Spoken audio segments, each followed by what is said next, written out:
Good afternoon everyone, myself Shilpi Arya और आज हम केमिस्ट्री का बहुत ही इंपॉर्टेंट टॉपिक डील करेंगे। आज का हमारा टॉपिक है मैटर इन आवर सराउंडिंग, जो कि केमिस्ट्री का बेस बनाता है।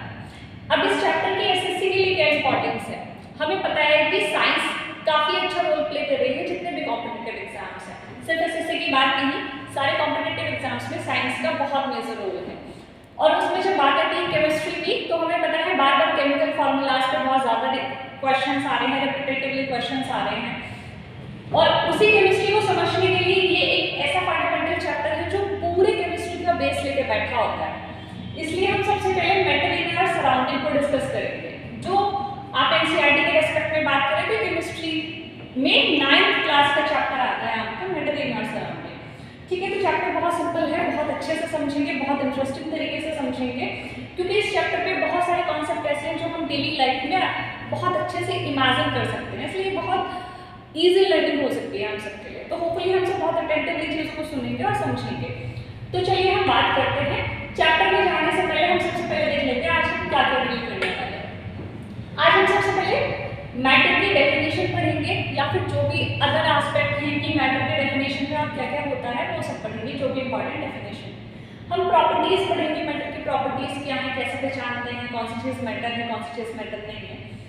हालांकि वो वाला मैटर नहीं है जो हम सबकी लाइफ में चलता रहता है और फिर हम अपने दोस्तों को फोन करते हैं कि भाई मैटर हो गया और आज ये वो मैटर नहीं है, ये केमिस्ट्री का मैटर है। अब फिर उसके बाद जब हम प्रॉपर्टीज को पहचान जाएंगे तो हम स्टेट्स ऑफ मैटर पे आएंगे। आपने सुना होगा सॉलिड होता है, लिक्विड होता है, गैस होता है। कुछ लोगों ने केमिस्ट्री पढ़ी होगी तो उन्हें 4th और 5th स्टेट ऑफ मैटर भी पता होगा। वो सभी समझेंगे कि 4th स्टेट ऑफ मैटर क्या होती है, 5th स्टेट ऑफ मैटर क्या होती है। फिर उसके बाद हम आएंगे कि अगर हम टेम्परेचर और प्रेशर कुछ ऐसे वेरिएबल्स हैं, अगर हम इनको चेंज करते हैं तो मैटर कैसे चेंज होता है। ठीक है, solid to gas, gas to liquid हम कैसे चेंज करते हैं। जैसे हमें पता है जब हम एलपीजी सिलेंडर हम सबके घरों में आते हैं तो वो एक्चुअली में गैस की एक लिक्विड फॉर्म है। तो वहाँ तक हम कैसे पहुँच सकते हैं। तो बहुत सारे इंटरेस्टिंग एप्लीकेशंस जो हमारे इन एंड अराउंड हो रही होती है मैटर को लेके, उसको हम समझने की कोशिश करेंगे। और लास्ट में हम चेंज ऑफ मैटर समझेंगे कि हमने पानी उबलकर रखा था, 2 घंटे तक भगोने में पानी उबलता रहा, हमने देखेंगे वो सारा उड़ गया। ठीक है, पानी कहाँ गायब हो गया वो आज हम समझेंगे, वो पानी कहाँ गायब हो जाता है। इसमें हम चेंज ऑफ मैटर को डील करेंगे। तो होपफुली आपको समझ में आ गया होगा कि हम आज चैप्टर में डील क्या करने वाले हैं। ठीक है, चलिए हम स्टार्ट करते हैं। तो सबसे पहले हम मैटर की डेफिनेशन की बात करते हैं। मैटर की डेफिनेशन में सिर्फ हमें 2 की पॉइंट्स याद रखने हैं। मैटर की डेफिनेशन क्या है? मैटर कहता है कि कोई भी चीज अगर कोई फिक्स्ड वॉल्यूम रखती है तो वो मैटर है।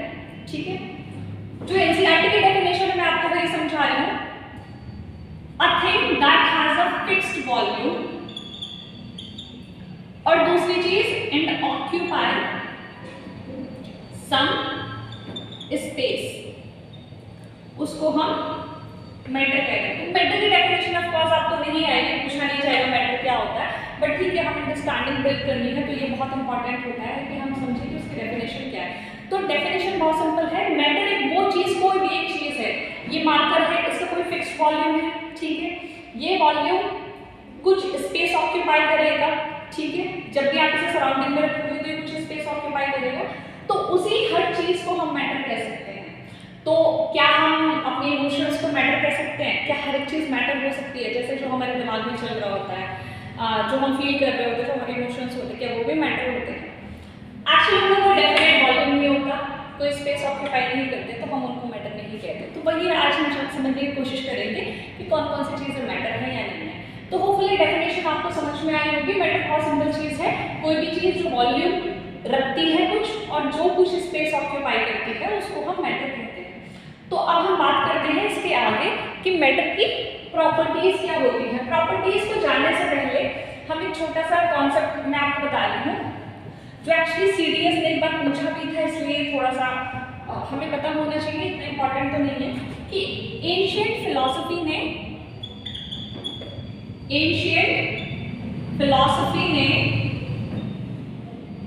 मैटर को कैसे डिफाइन किया है। होपफुली आप लोगों ने पंचतत्व का कॉन्सेप्ट सुना होगा। पंचतत्व का कॉन्सेप्ट सुना होगा ना, कि 5 बेसिक एलिमेंट्स होते हैं जिससे ये पूरा यूनिवर्स बना होता है। वो 5 बेसिक एलिमेंट्स हमारी एंशिएंट फिलॉसफी ऑलरेडी बता चुकी थी। अब वो 5 बेसिक एलिमेंट्स कौन कौन से होते हैं? Air, water, sky, earth and fire. तो these are the 5 basic elements which make the entire matter of our universe. Hopefully आपको इतनी बात समझ में आई होगी। अब सीरीज में क्वेश्चन आपसे ये पूछा था कि इन पांचों में से कौन सा बेसिक एलिमेंट नहीं है, तो क्वेश्चन के रिस्पेक्ट में हमें बस ये नॉलेज होनी चाहिए। वैसे हमें पता होता है, हम अपनी ये कोई ऐसी बात नहीं कि हम केमिस्ट्री में इसको डील करेंगे, ये हम जनरल लाइफ में भी समझ रखते हैं उनकी, तो ये इतना कोई इंपॉर्टेंट कोर कॉन्सेप्ट नहीं था। बट अब जो हम पढ़ने जा रहे हैं वो बहुत ही कोर और बहुत इंपॉर्टेंट कॉन्सेप्ट है। देखिए, हम समझेंगे कि मैटर की प्रॉपर्टीज क्या होती हैं। मैटर की प्रॉपर्टीज को समझने से पहले हमें मैटर का एक बहुत ही सूक्ष्म रूप समझना पड़ेगा, मतलब उसकी सबसे फंडामेंटल यूनिट को समझना पड़ेगा। मैटर की सबसे छोटी यूनिट क्या हो सकती है? उसका पार्टिकल नेचर। कोई भी मैटर किस पार्टिकल से बना हुआ है, उसका पार्टिकल का क्या बिहेवियर है, ये उसके एंटायर कॉम्पोजिशन को डिफाइन करता है। जैसे हम बात करते हैं कि एज अ पर्सन हम कैसी पर्सनालिटी बनेंगे, वो हमारे थॉट्स पर डिपेंड करता है। वैसे ही हम जो बात करते हैं मैटर की, तो मैटर के पार्टिकल्स कैसे बिहेव करते हैं, क्या क्या प्रॉपर्टीज, क्या क्या कैरेक्टरिस्टिक्स उनकी हैं, ये पूरे मैटर का नेचर डिफाइन करता है। तो चलिए अब हम समझते हैं कि मैटर की प्रॉपर्टीज क्या क्या होती हैं। तो मैटर की 3 प्रॉपर्टीज हैं जो उसके पार्टिकल्स की प्रॉपर्टीज को समराइज करती हैं। पहली प्रॉपर्टी समझते हैं कि मैटर के जो पार्टिकल्स होंगे, और यहाँ हम कोई भी मैटर की बात कर रहे हैं except your life related matter, कि जो भी पार्टिकल्स होंगे हैव स्पेस बिटवीन देम। तो पहला पॉइंट क्या कह रहा है कि मैटर के जो भी पार्टिकल्स हैं उनके बीच में स्पेस होगा। अब कितना स्पेस होगा, कितना ज़्यादा होगा, कितना कम होगा, इसी की प्रॉपर्टी से फर्दर मैटर का नेचर डिसाइड होता है कि वो मैटर किस कैटेगरी का होगा। ठीक है, इसका मतलब पार्टिकल्स कुछ ना कुछ तो स्पेस कैरी करते हैं, कम करते हैं, बहुत ज़्यादा करते हैं, उससे ज़्यादा करते हैं, उसके बेसिस पे हम मैटर को कैटेगराइज करते हैं, उसका क्लासिफिकेशन करते हैं। तो पहली चीज आती है कि पार्टिकल्स के बीच में स्पेस होगा। दूसरी बात आती है कि जो पार्टिकल्स हैं उनके बीच में एक फोर्स ऑफ अट्रैक्शन आपको मिलेगा। मैटर के सारे पार्टिकल्स के बीच में फोर्स ऑफ अट्रैक्शन आपको देखने को मिलेगा। फोर्स ऑफ अट्रैक्शन आप समझते होंगे, जब भी कोई दो चीज आपस में किसी फोर्स से बाइंड होती हैं उसको हम फोर्स ऑफ अट्रैक्शन कहते हैं। तो अगेन जैसे मैंने फर्स्ट पॉइंट में बताया कि उनके स्पेस के नेचर पे डिफाइन कर सकते हैं, क्लासिफाई कर सकते हैं मैटर का क्लासिफिकेशन क्या है, कितना स्पेस है, कितना नहीं है। वैसे ही फोर्स ऑफ अट्रैक्शन कितना कम है, कितना ज़्यादा है, कितना वीक है, कितना स्ट्रॉन्ग है, इस पूरी कैटेगरी से भी हम मैटर को फर्दर क्लासिफाई करते हैं। अब थर्ड और बहुत इंपॉर्टेंट पॉइंट आता है कि मैटर में स्पेस होगा, मैटर के बीच में फोर्स ऑफ पार्टिकल्स के बीच में फोर्स ऑफ अट्रैक्शन होगा, और जो पार्टिकल्स होंगे मैटर के वो एक कॉन्टिन्यूअस मोशन में होंगे, वो continuous movement rather is the perfect word. मतलब जो पार्टिकल्स होंगे किसी भी मैटर के वो कॉन्टिन्यूअस मूवमेंट में होंगे।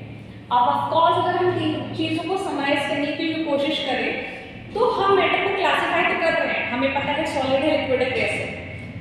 उन मैटर को कैटेगराइज करने के लिए उनके पार्टिकल्स के पास जाओ, जैसे इंसानों को बेहतर समझने के लिए उनके थॉट्स को समझो, उनके थॉट्स, उनके बिहेवियर को आप समझते हो, उनके बिहेवियर से उनके एक्शंस को, और फिर आपको इंसान थोड़ा सा समझ में आने लगता है। वैसे ही हम मैटर को समझते हैं कि उसके पार्टिकल्स कैसे बिहेव कर रहे हैं, क्या वो बहुत पास पास हैं, क्या उनके बीच का फोर्स ऑफ अट्रैक्शन बहुत ज़्यादा है, क्या वो कॉन्टिन्यूअस मूवमेंट में है।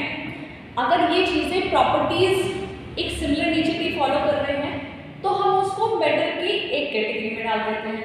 अगर स्पेस कम है तो दूसरी कैटेगरी बना दी, और स्पेस बिल्कुल भी नहीं है और बहुत ज़्यादा है तो उसके हिसाब से हमने मैटर की तीसरी और चौथी कैटेगरी बना दी। उसी हिसाब से हमने ये स्टेट ऑफ मैटर को ड्राइव करा है। होपफुली आपने पार्टिकल्स ऑफ मैटर को अभी तक अंडरस्टैंड किया होगा। तो चलिए हम आगे बात करते हैं स्टेट्स ऑफ मैटर की। और जब हम स्टेट ऑफ मैटर करेंगे तो जब आप पार्टिकल को ध्यान में रखेंगे, बस याद रखिए कि पार्टिकल हमारा पूरा बेस है इस चैप्टर का, तो उस पार्टिकल को नहीं छोड़ना है। जैसे एक इंसान का एक थॉट उसकी पूरी लाइफ डिफाइन कर सकता है। जैसे महात्मा गांधी जी नॉन वायलेंस और सत्याग्रह को, वो सिर्फ एक थॉट ही तो था उनकी लाइफ का, जो उनकी पूरी लाइफ को समराइज कर देता है। वैसे ही मैटर का सिर्फ एक पार्टिकल वो कैसे बिहेव करेगा उसकी पूरी लाइफ को समराइज कर देता है कि वो मैटर किस नेचर का होगा। तो उस स्टेट ऑफ मैटर को समझते हैं कि जब हम स्टेट्स की बात करते हैं तो मैटर की 3 स्टेट होती हैं। हालांकि 4th और 5th स्टेट भी होती है, बट हम पहले बेसिक स्टेट्स को जानेंगे, फिर हम आगे बात करेंगे। पहली स्टेट होती है आपकी सॉलिड, दूसरी स्टेट होती है आपकी लिक्विड एंड सेकंड स्टेट होती है आपकी गैस। देखिए अब इसको फर्दर समझने के लिए हम जो हम प्रॉपर्टीज पढ़ के आए हैं उन्हीं को समझेंगे।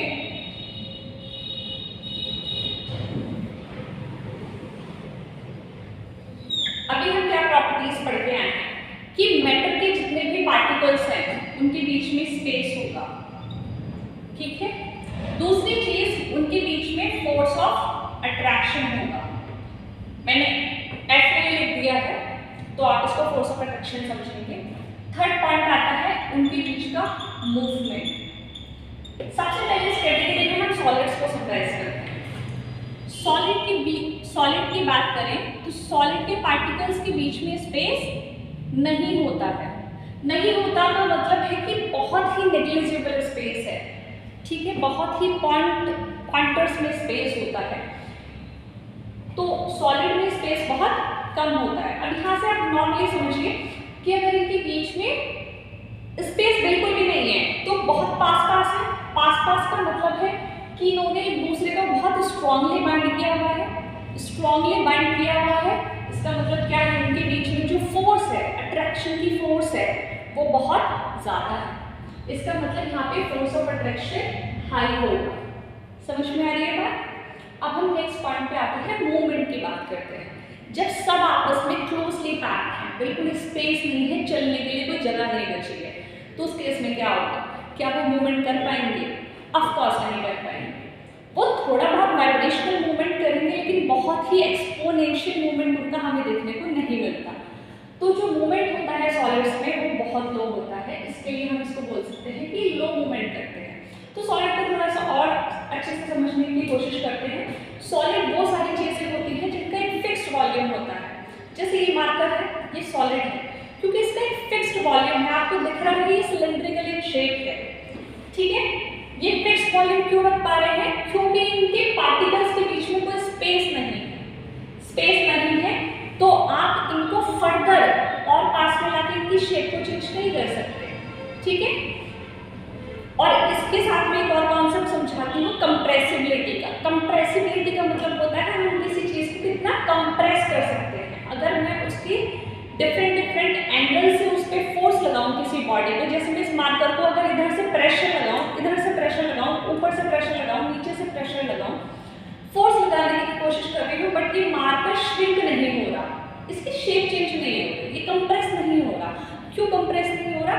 क्योंकि इसके पार्टिकल्स में और ज़्यादा सिकुड़ने की, श्रिंक होने की एबिलिटी नहीं है। स्पेस ही नहीं है तो कहाँ बेचारे और ज़्यादा इकट्ठा होंगे ना, तो इसलिए इनके बीच में स्पेस नहीं होता है। तो इनकी कंप्रेसिबिलिटी भी बहुत नेग्लिजिबल होती है। तो सॉलिड का एक डेफिनेट शेप होता है, डेफिनेट वॉल्यूम होता है, क्लोजली पैक्ड होते हैं, फोर्स ऑफ अट्रैक्शन हाई होता है, मूवमेंट इनका बहुत लो होता है और स्पेस में नेग्लिजिबल होता है। अब हम लिक्विड की बात करते हैं। सेम तरीके से आपके लिक्विड के बीच के जो पार्टिकल्स हैं उनके बीच में थोड़ा सा स्पेस आपको देखने को मिल जाएगा। देखिए यहाँ और यहाँ कंपैरिजन में आपको दिख रहा है कि अच्छी तरह से स्पेस रख रहे हैं in terms of when it's compared with solid। तो लिक्विड आपके थोड़ा सा स्पेस रखते हैं, ठीक है। जब इनके बीच में स्पेस थोड़ा सा आ गया तो अब जो पहले बहुत स्ट्रॉन्ग बॉन्ड था, बहुत पास होने की वजह से वो बॉन्ड हल्का सा लूज हो जाएगा और फोर्स ऑफ अट्रैक्शन ना तो बहुत लूज हुआ है और ना बहुत स्ट्रॉन्ग है। इसका मतलब यहाँ पे force of attraction medium range में है। I have written M for medium range. अब जब उनके बीच में फोर्स ऑफ अट्रैक्शन थोड़ा सा लूज हो गया है तो वो मूवमेंट कर सकते हैं, सिर्फ वाइब्रेट नहीं कर सकते, एक पोजीशन पे थोड़ा इधर जा सकते हैं। इसका मतलब अब इनका मूवमेंट लो तो नहीं है, थोड़ा सा हाई हो गया है, उसको हम मिडिल कह सकते हैं। मीडियम रेंज में अब ये मूवमेंट भी करने लग गए हैं।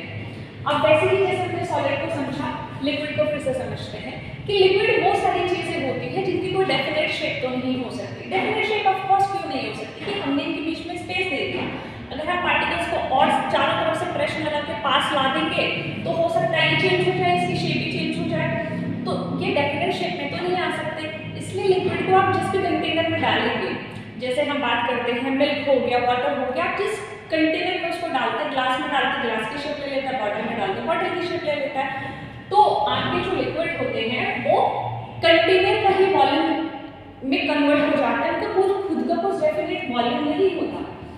और फोर्स ऑफ अट्रैक्शन मैंने इनके बारे में बता दिया, ना कोई डेफिनेट शेप है, ना कोई डेफिनेट वॉल्यूम है। कंप्रेसिबिलिटी इनके पास अभी गुंजाइश है ना पास आने की, क्योंकि थोड़ा सा स्पेस क्रिएट कर चुके हैं, तो हम इनको पास ला सकते हैं, तो बाकी एंगल से फोर्स लगाया जाए तो ये कंप्रेस हो सकते हैं।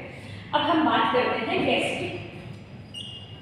गैस के जो पार्टिकल्स हैं वो बहुत ही दूर होते हैं एज कम्पेयर टू सॉलिड और एज कम्पेयर टू लिक्विड और as compare to solid and liquid. तो जो गैस के पार्टिकल्स होते हैं उनके बीच में बहुत सारा स्पेस होता है, बहुत ज़्यादा स्पेस आपको देखने को मिलेगा। और जिनके बीच में जितना ज़्यादा स्पेस है मतलब उनको भागने की पूरी आज़ादी है, वो इधर उधर बहुत मस्ती से भाग सकते हैं, क्योंकि उनको तो पकड़ने वाला भी कोई नहीं है। उनका फोर्स भी ऑलमोस्ट पड़ चुका है कि भाई तुम ऑलरेडी इतनी दूर जा चुके हो हमसे, तो हम तुम्हें क्या ही पकड़ेंगे। तो वो अब कोई लालच नहीं रहा, तुमसे मोह नहीं रहा, तो हमने तुम्हें एक तरीके से फ्री कर दिया है कि अब तुम वो वाला है ना जा सकना जी अपनी जिंदगी। तो गैस के पार्टिकल्स वैसे ही लेके जाओ और तुम अपनी जिंदगी जियो आराम से। तो इनका जो फोर्स ऑफ अट्रैक्शन है वो काफी लो होता है। और जब फोर्स ऑफ अट्रैक्शन है ऑफ कोर्स कोई बाइंडिंग फोर्स बचा नहीं है, तो मूवमेंट मस्ती से करते हैं, बहुत ज्यादा मूवमेंट इनमें देखने को मिलता है। तो ये हमारे गैस होते हैं, गैस का बिहेवियर होता है। और गैस के पार्टिकल्स भी आपको पता है कि आप गैस को जिस कंटेनर में फिल करोगे ये उसी का शेप ले लेगा, खुद तो कोई शेप रख नहीं सकता क्योंकि पार्टिकल्स क्लोजली पैक है नहीं। और इसकी कंप्रेसिबिलिटी इतनी हाई होती है कि इतना भर के स्पेस इनको सबको डार्ट मार के पास में लेके आओ तो बहुत ज़्यादा आपके पास अपॉर्चुनिटी है इनको कंप्रेस करने की। तो इसलिए हम गैस को बहुत ज़्यादा कंप्रेस करके यूटिलाइज करते हैं। जैसे हम लिक्विफाइड पेट्रोलियम गैस है उसको कंप्रेस ही करते हैं, बहुत ज़्यादा एक्सट्रीम प्रेशर पर रखते हैं। सॉलिड CO2 सुना होगा आपने, solid carbon dioxide gas carbon dioxide gas को जो हम सॉलिड स्टेट में रखते हैं तो उसकी कंप्रेसिबिलिटी की वजह से रख पाते हैं। तो होपफुली आपको ये कॉन्सेप्ट भी समझ में आया। हमने अभी डेफिनेशन वाले एरिया से डील कर लिया है, प्रॉपर्टीज को समझ लिया है और स्टेट्स ऑफ मैटर को समझ लिया है। Hopefully we are done with it. अब हम बात करते हैं, अब हम दूसरी चीज पे आते हैं जो हमारा टॉपिक है effect of change of temperature and pressure.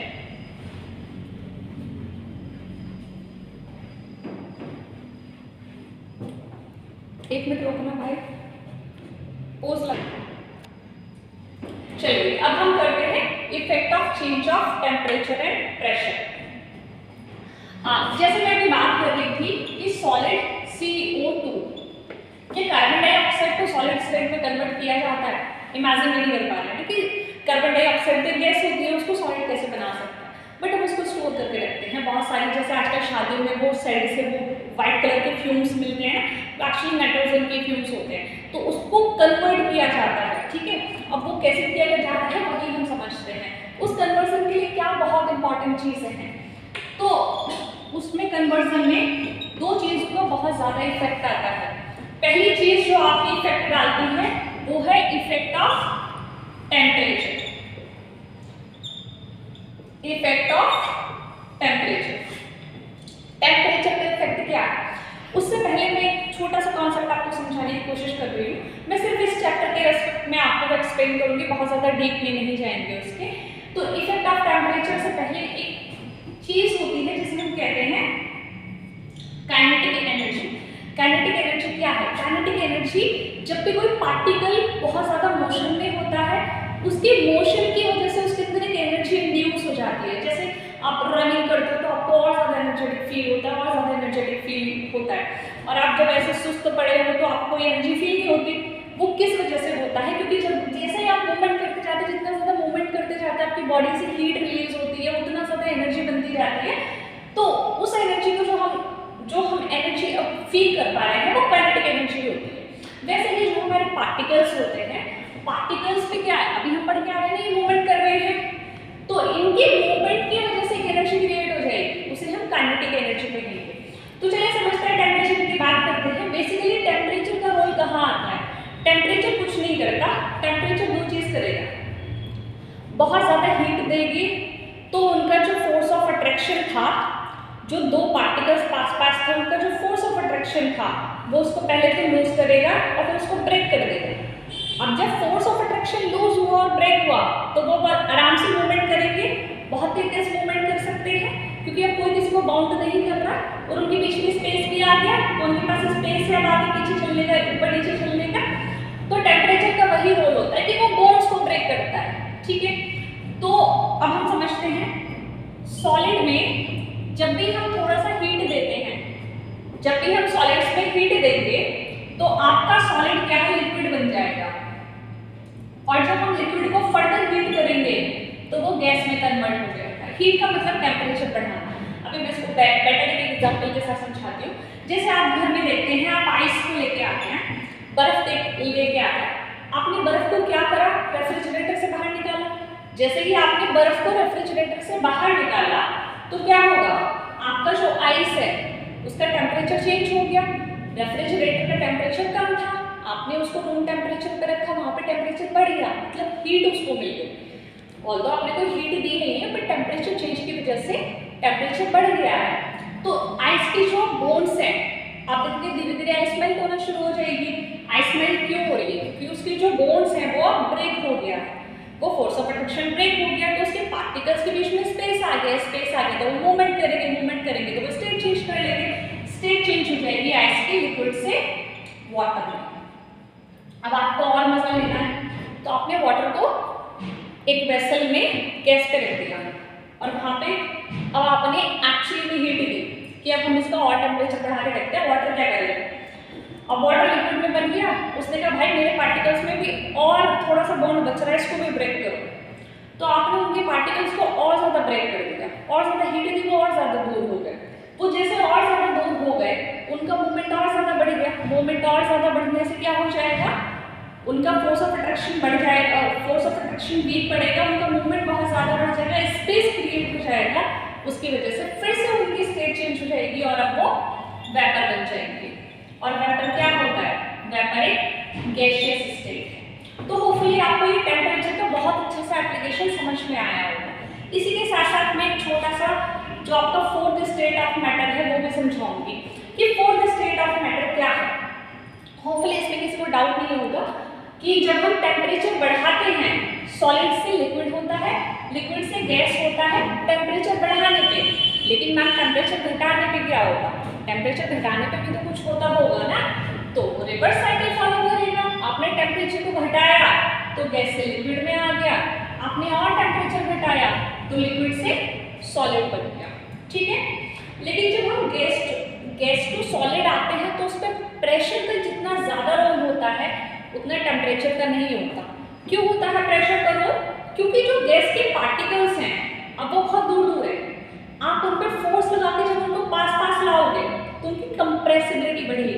Compressibility बढ़ाने के लिए आपको प्रेशर लगाना होता है, ठीक है, उनको कंप्रेस करना होता है और वो जितने ज़्यादा क्लोजली पैक्ड होते जाएंगे वो लिक्विड में आ जाएंगे और ज़्यादा क्लोजली पैक्ड होते तो सॉलिड बन जाएंगे।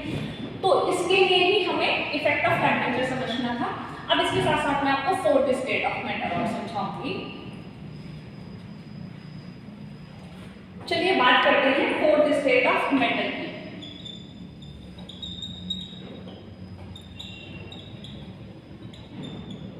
देखिए फोर्थ स्टेट ऑफ मैटर क्या है। फोर्थ स्टेट ऑफ मैटर को जो नाम दिया गया है वो प्लाज्मा है। प्लाज्मा है। प्लाज्मा क्या है? प्लाज्मा एक ऐसी स्टेट ऑफ मैटर है जहां पे गैस को फर्दर टेम्परेचर बढ़ाने के बाद देखा गया है कि अब वो कैसे बिहेव करेगी। जब आपने गैस का बहुत ज़्यादा टेम्परेचर बढ़ा दिया तो वो कैसे बिहेव करेगी। तो हमने गैस को फर्दर हीट नहीं करा और जब हमने बहुत ज़्यादा एक्सट्रीम हीटिंग उसकी कर दी तो गैस के पार्टिकल्स आपस में और ब्रेक हो गए और वो आयंस में कन्वर्ट हो गए। आयंस पता होगा पॉजिटिव और नेगेटिव चार्ज के साथ में जो भी पार्टिकल जो भी एलिमेंट ब्रेक डाउन होता है इन टर्म्स ऑफ केटायन और एनायन तो उसको हम आयनिक स्टेट बोलते हैं।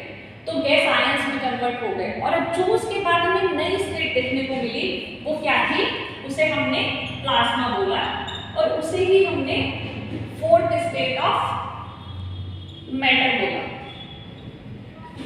ये टेम्परेचर का इंक्रीज करने का एप्लीकेशन था कि गैस में आपने टेम्परेचर को बहुत ज्यादा इंक्रीज करा है। अब दूसरा भी दिमाग में आया होगा साइंटिस्ट के, साइंटिफिक कम्युनिटी है कुछ ना कुछ तो सोचती रहेगी, तो उनके दिमाग में आया कि भाई हमने बहुत एक्सट्रीम टेम्परेचर तो क्रिएट करके देख लिया, क्या हम टेम्परेचर को रिवर्स कर सकते हैं, क्या हम टेम्परेचर को बहुत कम कर सकते हैं और कम करने पे क्या एप्लीकेशन आएगा। तो जब इसके पीछे कहानी है 1924 में सत्येंद्रनाथ बोस और अल्बर्ट आइंस्टीन जी ने, इन दोनों ने ऑलरेडी प्रेडिक्ट किया, ध्यान से समझिए, प्रेडिक्ट किया।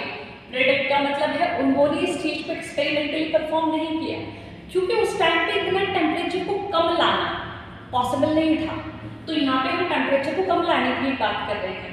तो उन्होंने प्रेडिक्ट किया कि एक ऐसी स्टेट ऑफ मैटर भी आएगी जहाँ पे पार्टिकल्स को जहाँ पे गैस को हम एब्सोल्यूट जीरो जैसे टेम्परेचर पे ले जाएंगे। हम इमेजिन भी नहीं कर सकते, इनफैक्ट हम तो क्रिएट ही नहीं कर सकते। वो लैबोरेटरी में भी इतना टाइम लगा उसको एक्चुअली में कॉन्सेप्चुअलाइज करने के लिए, इम्प्लीमेंट करने के लिए कि एब्सोल्यूट जीरो जैसा टेम्परेचर लाया जा सके। तो एब्सोल्यूट जीरो क्या होता है, एब्सोल्यूट जीरो या फिर माइनस के 273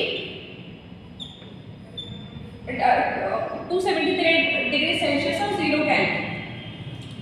तो इस वाले टेम्परेचर पे जब हम किसी गैस को ले जाएंगे तो उसकी स्टेट ऑफ मैटर चेंज हो जाएगी। अब वो गैस नहीं रहेगी, वो फिफ्थ स्टेट ऑफ मैटर में चला जाएगा और वही फिफ्थ स्टेट ऑफ मैटर क्या है, उसे हमने नाम दे दिया Bose-Einstein condensate. Fifth state of matter का नाम क्या पड़ गया, बोस-आइंस्टीन कंडेंसेट। अब एक हमारे एरिक साहब हुए जिन्होंने 1995 में रुबिडियम को लेके लैबोरेटरी में, जिसका आई थिंक एटॉमिक नंबर 87 होता है, I am not quite sure but 87 होता है। तो 87 इस वाले एलिमेंट को लैबोरेटरी में लेके एक्सपेरिमेंट परफॉर्म करा, इसको एब्सोल्यूट जीरो टेम्परेचर पे लेके गए तो उन्होंने देखा कि अब उसकी जो पार्टिकल का नेचर है वो चेंज हो गया, उनको नए पार्टिकल्स देखने को मिले। हम कहते हैं कि एटम फर्दर ब्रेक नहीं हो सकता, एटम के अंदर इलेक्ट्रॉन प्रोटॉन न्यूट्रॉन उससे ज़्यादा वो ब्रेक नहीं हो सकता, बट वो ब्रेक हुआ और हमें क्या पार्टिकल्स देखने को मिले जिन्होंने उन्हें नाम दिया बोसोन्स। और इसी बोसोन से फिफ्थ स्टेट ऑफ मैटर को बनाया गया। तो होपफुली आपको ये बहुत अच्छा, बहुत ही ब्यूटीफुल एप्लीकेशन समझ में आया होगा कि कैसे हम टेम्परेचर से इतनी सारी चीज़ें चेंज कर सकते हैं। वैसा ही एप्लीकेशन आपका प्रेशर का भी है, लेकिन हम प्रेशर के जो एप्लीकेशंस होते हैं उनको नेक्स्ट क्लास में डील करेंगे। तो होपफुली आपको अभी तक जो हमने पढ़ा है वो बहुत अच्छे से समझ में आया होगा। इस क्लास में हमें इतना ही करना था, एक बहुत छोटा सा क्विक रिकैप करते हैं, बहुत फास्ट तरीके से पढ़ते हैं। हमने पढ़ा है कि मैटर क्या होता है, मैटर क्या होता है जिसका फिक्स वॉल्यूम होता है, कुछ स्पेस कैरी करता है। फिर उसके बाद हमने फिलोसॉफिकल एशियन फिलॉसफीज के हिसाब से मैटर को डिफाइन करा, 5 पंचतत्व की बात करी। फिर हमने प्रॉपर्टीज पढ़ी, प्रॉपर्टीज किसकी, मैटर की प्रॉपर्टीज को समझने के लिए उनके कॉन्स्टिट्यूएंट्स को समझना जरूरी है, उनके पार्टिकल्स को समझना जरूरी है, पार्टिकल्स कैसे बिहेव करते हैं, उनके बीच में स्पेस होता है, वो कॉन्टिन्यूस मूवमेंट में होते हैं और वो फोर्स ऑफ अट्रैक्शन रखते हैं। ये तीनों चीजें हमने पढ़ी। फिर हमने स्टेट ऑफ मैटर पढ़ा, सॉलिड कैसे होता है, लिक्विड कैसे होता है, गैस कैसे होता है और ये कैसे बनते हैं, ठीक है। उनके बीच में स्पेस कैसा होता है, फोर्स ऑफ अट्रैक्शन कैसा होता है, उनका मूवमेंट कैसा होता है, इसको हमने इसके एप्लीकेशन के हिसाब से हमने मैटर को क्लासिफाई किया सॉलिड, लिक्विड, गैस में। उसके साथ हमने इफेक्ट ऑफ टेम्परेचर को समझा, टेम्परेचर बढ़ाएंगे तो क्या होगा, टेम्परेचर घटाएंगे तो क्या होगा, टेम्परेचर बढ़ाने से फोर्थ स्टेट ऑफ मैटर मिलती है, टेम्परेचर घटाने से फिफ्थ स्टेट ऑफ मैटर मिलती है। फोर्थ स्टेट ऑफ मैटर को प्लाज्मा कहते हैं और फिफ्थ स्टेट ऑफ मैटर को बोस-आइंस्टीन कंडेंसेट कहते हैं। जिस पे आपकी एसएससी बार बार क्वेश्चन पूछ रही है, तो कोई ऐसा शॉक होने वाली बात नहीं है कि हम क्या ही पढ़ रहे हैं। It is not a very rocket science, बहुत सिंपल टॉपिक है, बहुत सिंपल चीज़ें हैं। ऐसे ही अपने इंटरेस्ट को हमें बनाए रखना है। और नेक्स्ट टॉपिक में हम प्रेशर की एप्लीकेशन क्या है, कैसे हम जो हमारे घरों में एलपीजी सिलेंडर्स आते हैं उनको पढ़ेंगे कि कैसे एलपीजी जैसी गैसेस बनाई जाती हैं, उसका एप्लीकेशन क्या है, कैसे हम सॉलिड में कन्वर्ट कर देते हैं गैस को सीधा, वो समझेंगे। और फिर चेंज ऑफ मैटर है, कैसे वेपराइजेशन होता है, सब्लिमेशन होता है, फ्रीजिंग होती है, ये सारी चीज़ों को समझेंगे। और भी बहुत ज़्यादा इसके इंटरेस्टिंग एप्लीकेशंस हैं।